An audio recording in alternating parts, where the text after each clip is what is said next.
Bismillahirrahmanirrahim. Assalamualaikum warahmatullahi wabarakatuh. Halo semuanya. Di sini saya Nilam Agustin akan membahas atau menerangkan mengenai materi limit fungsi, salah satu materi dari mata kuliah analisis real. Mata kuliah ini diampu oleh Bapak Azin Taufik MPD. Oke, langsung saja kita ke apa sih itu limit fungsi. Nah, pada pembahasan ini kita akan mendefinisikan pengertian penting dari limit suatu fungsi. Nah, kita akan memperoleh pengertian paralel dengan definisi limit suatu barisan.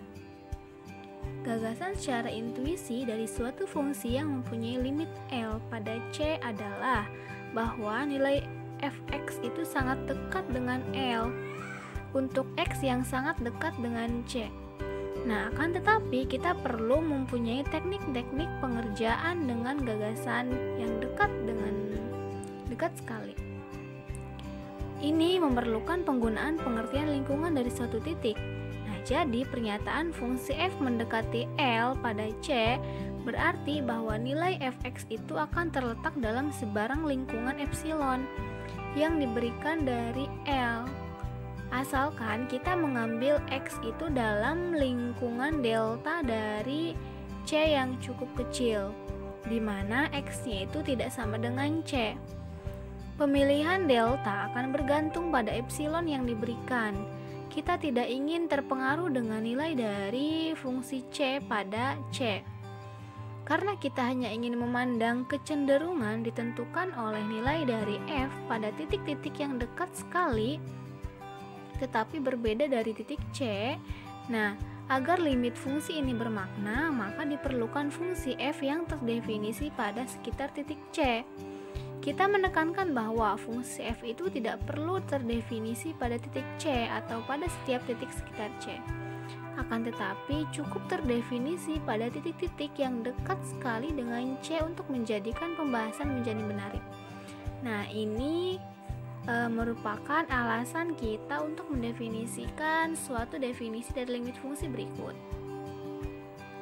Nah, di sini terdapat definisi 4.1.1 yang dimana misalkan A itu subset dari R, suatu titik C itu elemen dari R juga, atau C merupakan elemen dari bilangan real, adalah titik klaster dari A jika setiap lingkungan delta V delta C sama dengan C dikurangi delta dan C ditambah delta.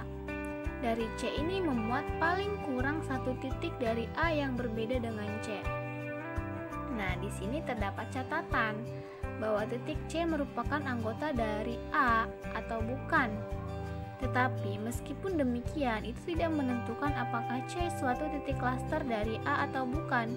Karena secara khusus yang diperlukan adalah bahwa adanya titik-titik dalam V delta C merupakan irisan dari A yang berbeda dengan C, agar C menjadi titik klaster dari A. Selanjutnya terdapat teorema 4.1.2. Suatu bilangan C elemen real merupakan titik klaster dari A subset R jika dan hanya jika terdapat barisan bilangan real AN dalam A dengan AN tidak sama dengan C untuk setiap N elemen dari bilangan asli. Sedemikian sehingga limit X mendekati C, mohon maaf ini tidak tertulis, limit X mendekati C, AN sama dengan C. Nah, selanjutnya pembuktian dari teorema 4.1.2.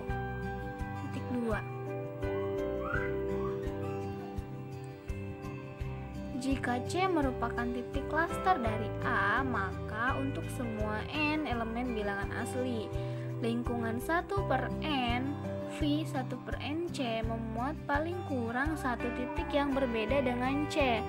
Jika titik yang dimaksud adalah AN, maka AN A. Nah, AN-nya ini tidak sama dengan C, dan limit AN itu baru nilainya sama dengan C.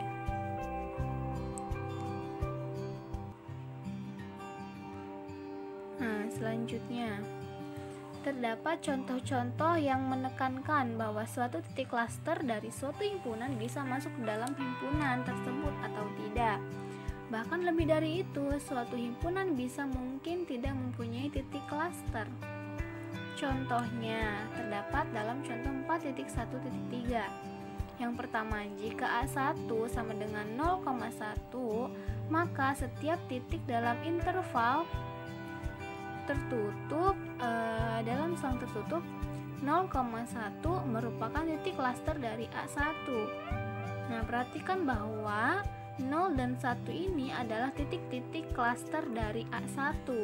Meskipun titik itu tidak termuat dalam A1, semua titik dalam A1 ini adalah klaster dari A1 itu sendiri. Selanjutnya, suatu himpunan berhingga tidak mempunyai titik klaster.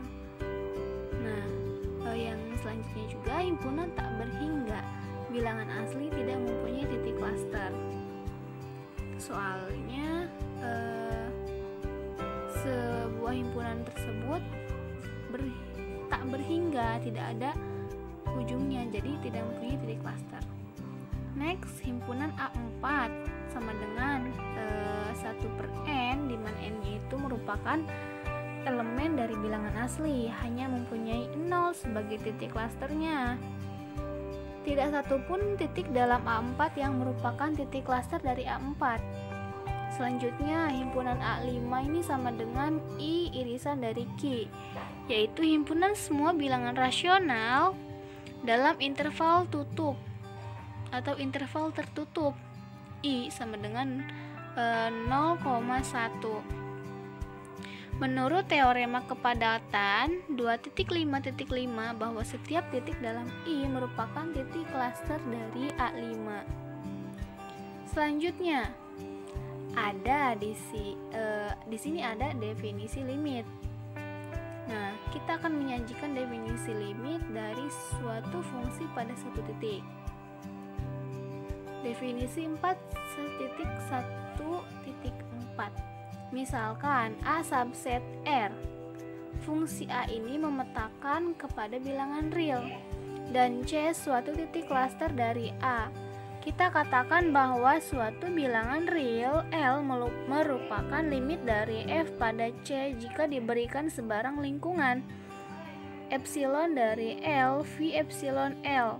Terdapat lingkungan delta dari C, V delta C sedemikian sehingga jika X ini tidak sama dengan C, sebarang titik dari V delta C irisan dari A, maka fungsi X termasuk dalam V elemen L. Maaf, V epsilon L. Jika L merupakan suatu limit dari F pada C, maka kita juga mengatakan bahwa F konvergen ke L pada C.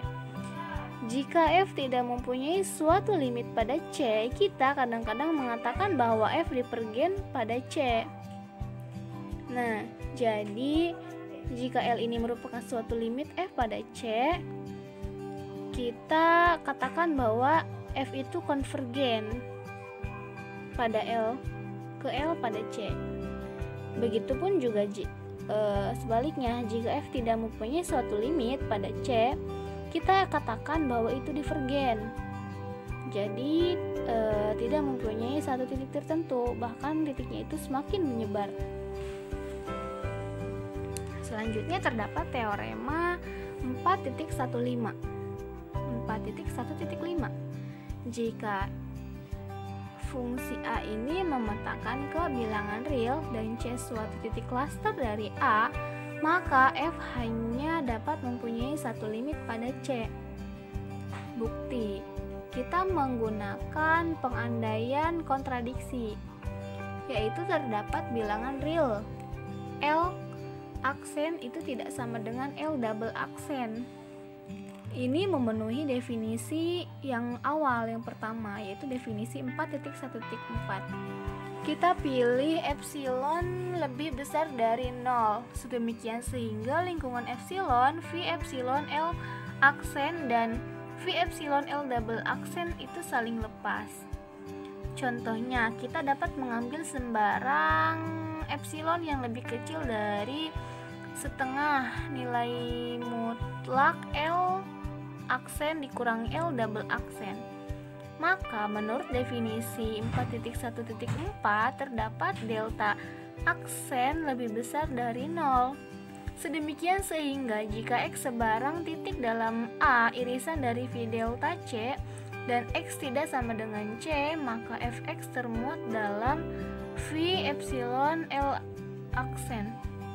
Secara serupa, terdapat delta double aksen lebih besar dari 0. Sedemikian sehingga jika X sebarang titik dalam A irisan dari V delta double aksen C dan X-nya ini tidak sama dengan C, maka Fx termuat dalam V epsilon L double aksen. Sekarang kita ambil delta sama dengan min dari himpunan delta aksen dan delta double aksen. Dan kita misalkan V delta C ini lingkungan delta dari C. Karena C suatu titik klaster dari A, maka terdapat paling sedikit satu titik X0 yang tidak sama dengan C. Sedemikian sehingga X0 elemen dari A itu irisan dari V delta C. Akibatnya Fx0 mesti termasuk dalam V epsilon L aksen dan V epsilon L double aksen, yang mana kontradiksi dengan fakta bahwa kedua himpunan ini saling lepas. Jadi asumsi bahwa L aksen tidak sama dengan L double aksen merupakan limit-limit F pada C menimbulkan kontradiksi. Nah, selanjutnya ada kriteria epsilon dikurangi delta untuk limit. Teorema 4.1.6. Misalkan fungsi A memetakan ke suatu bilangan real dan C suatu titik klaster dari A, maka terdapat dua kemungkinan. Itu yang pertama, limit F sama dengan L. Nah, limitnya ini X mendekati C. Jika dan hanya jika kemungkinan yang kedua, untuk sebarang epsilon lebih besar dari 0, terdapat suatu delta epsilon lebih besar dari 0. Sedemikian sehingga jika X elemen dari A dan nilai mutlak X dikurangi C ini lebih besar dari 0 dan kurang dari delta dikali epsilon, maka nilai mutlak Fx dikurangi L ini kurang dari epsilon. Bukti itu yang pertama. Kemungkinan yang pertama, jika kemungkinan yang pertama, maka akan menghasilkan kemungkinan yang kedua. Nah, kita menganggap bahwa F mempunyai limit L pada C, maka diberikan epsilon lebih besar dari 0 secara sebarang. Terdapat delta sama dengan delta epsilon lebih besar dari 0. Sedemikian sehingga untuk semua X dalam A yang merupakan unsur dalam lingkungan delta dari C, V delta C, X tidak sama dengan C. Nilai Fx termasuk dalam lingkungan epsilon. Dari L, V epsilon L akan tetapi X elemen V delta C dan X tidak sama dengan C jika dan hanya jika nilai mutlak X dikurangi C lebih besar dari 0 dan kurang dari delta. Perhatikan bahwa nilai mutlak X dikurangi C ini lebih besar dari 0. Nah, cara lain untuk menyatakan bahwa X tidak sama dengan C, juga Fx termasuk dalam V epsilon L jika dan hanya jika nilai mutlak Fx dikurangi L kurang dari epsilon. Jadi, jika X itu elemen dari A memenuhi untuk nilai mutlak X dikurangi C-nya ini lebih besar dari 0 dan kurang dari delta, maka Fx ini memenuhi nilai mutlak Fx dikurangi L kurang dari epsilon. Selanjutnya, jika kemungkinan yang kedua, maka akan menghasilkan kemungkinan yang pertama. Nah, jika syarat yang dinyatakan dalam kemungkinan kedua berlaku, maka kita ambil lingkungan delta V delta C sama dengan C dikurangi delta, C ditambah delta, dan lingkungan epsilon V epsilon L sama dengan L dikurangi epsilon dan L ditambah epsilon. Maka syarat yang kedua ini berakibat jika X masuk dalam V delta C, di mana untuk X-nya ini elemen dari A dan X-nya ini tidak sama dengan C, maka Fx termasuk dalam V epsilon L. Oleh karena itu, menurut definisi 4.1.4, F mempunyai limit L pada C. Nah, selanjutnya terdapat kriteria barisan untuk limit. Nah, ada teorema kriteria barisan. Misalkan F fungsi A memetakan ke suatu bilangan real dan C ini suatu titik klaster dari A. Maka terdapat dua kemungkinan atau 2 poin. Itu yang pertama, limit X mendekati C atau limit f X-nya ini mendekati C sama dengan L jika dan hanya jika kan menghasilkan kemungkinan yang kedua untuk sebarang barisan Xn dalam A yang konvergen ke C sedemikian sehingga untuk X-nya ini tidak sama dengan C untuk semua N elemen dari bilangan asli. Barisan Fxn ini konvergen ke L. Nah, buktinya untuk yang pertama, kemungkinan yang pertama akan jika kemungkinan yang pertama maka akan menghasilkan kemungkinan yang kedua. Anggaplah F mempunyai limit L pada C dan asumsikan Xn barisan dalam A dengan limit Xn, X-nya ini mendekati C itu sama dengan C dan Xn ini tidak sama dengan C untuk semua N elemen dari bilangan asli. Kita mesti membuktikan bahwa barisan Fxn konvergen ke L. Misalkan diberikan epsilon lebih besar dari 0 sebarang. Maka dengan kriteria epsilon delta 4.1.6 terdapat delta lebih besar dari 0. Sedemikian sehingga jika X memenuhi nilai mutlak X dikurangi C lebih besar dari 0 dan kurang dari delta, di mana X-nya ini elemen dari A, maka Fx ini memenuhi nilai mutlak Fx dikurangi L kurang dari epsilon. Sekarang kita akan menggunakan definisi kekonvergenan barisan untuk delta yang diberikan untuk memperoleh bilangan asli K delta sedemikian sehingga jika N lebih besar dari K delta maka nilai mutlak X dikurangi C ini kurang dari delta. Akan tetapi, untuk setiap Xn yang sedemikian, kita mempunyai nilai mutlak Fxn dikurangi L, ini kurang dari epsilon. Jadi, jika N lebih besar dari K delta, maka nilai mutlak Fxn dikurangi L, kurang dari epsilon. Oleh karena itu, barisan Fxn konvergen ke L. Pembuktian yang kedua, jika kemungkinan yang kedua maka akan menghasilkan kemungkinan yang pertama. Pembuktian ini merupakan argumen yang kontrapositif jika I itu tidak benar atau jika kemungkinan yang pertama itu tidak benar, maka terdapat suatu lingkungan epsilon 0 dari L V epsilon L sedemikian sehingga lingkungan delta apapun yang kita pilih akan selalu terdapat paling kurang 1 X delta dalam A itu irisan V delta C dengan X delta tidak sama dengan C. Sedemikian sehingga Fx delta bukan elemen dari V epsilon L. Dari sini untuk setiap N elemen dari bilangan asli lingkungan 1/n dari C memuat suatu bilangan Xn sedemikian sehingga nilai mutlak Xn dikurangi C lebih besar dari 0 dan kurang dari 1/n, dan untuk Xn nya ini elemen dari A. Sedemikian sehingga nilai mutlak fxn dikurangi L ini lebih besar dari sama dengan epsilon 0 untuk semua n elemen dari bilangan asli. Kita menyimpulkan bahwa barisan xn dalam A per himpunan C ini konvergen ke C, tetapi barisan fxn tidak konvergen ke L. Oleh karena itu, kita menunjukkan bahwa jika kemungkinan yang pertama ini tidak benar, maka kemungkinan kedua juga tidak benar.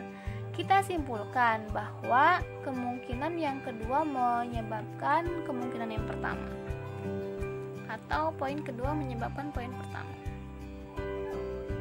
Selanjutnya terdapat kriteria divergensi.